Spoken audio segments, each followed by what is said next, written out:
Injury on the job for today's edition of The Law and You, featuring attorneys Greg Fellerman and Ed Saramboli. Guys, nice to see you on a Tuesday. You got it right today. I nailed it. Nailed it. Case of the Mondays is gone. Here's our question for the day. We've got to get to it, and this is from Dennis in McAdoo. He says, I am a mechanic and was working as a temp for a local company. I broke my arm when a machine malfunctioned. The temp agency is telling me there is nothing they can do for me. Are they right? Dennis, they are not right. You're going to be entitled, you were working at the time this happened, you're going to be entitled to workers' compensation.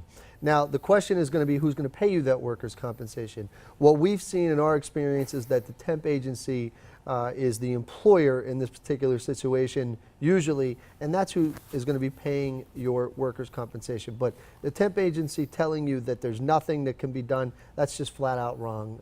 Pick up the phone, get to a lawyer that handles workers' comp, and I'll let Greg talk about the nuts and bolts of it. But you also may have a potential third-party case or product liability case as well on this. The one thing with the workers' comp that we deal with a lot of this, so we hear this all the time. Like, people will come and say, my employer says I don't have workers' compensation insurance, so people don't want to do anything. So the best thing to do is call and get an attorney involved, because one, a lot of employers say they don't have it because they don't want you to file the claim. Two, if they don't have it, there's a fund out there that funds these type of uninsured claims.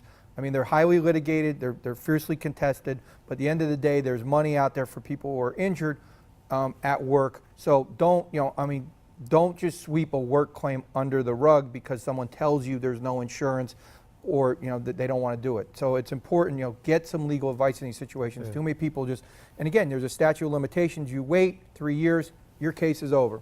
Now, Dennis is from McAdoo, but we know no matter if you're in Bloomsburg, Tunkhannock, Honesdale, you guys really cover the whole area. People need help. We're everywhere. We're going to Tioga County today. Mansfield on the docket next. How can people reach you? They can call us at 570-714-HURT. See us on the web at 714hurt.com. Or go to our Facebook page, and if you have a question, put it on our page. We'll do our best to answer it in an upcoming segment. Results matter. Attorneys Greg Fellerman and Ed Saramboli. Guys, thanks. We'll see you tomorrow. You got it. PAHomepage.com or the hotline, your best ways to get your question featured here on The Law and You.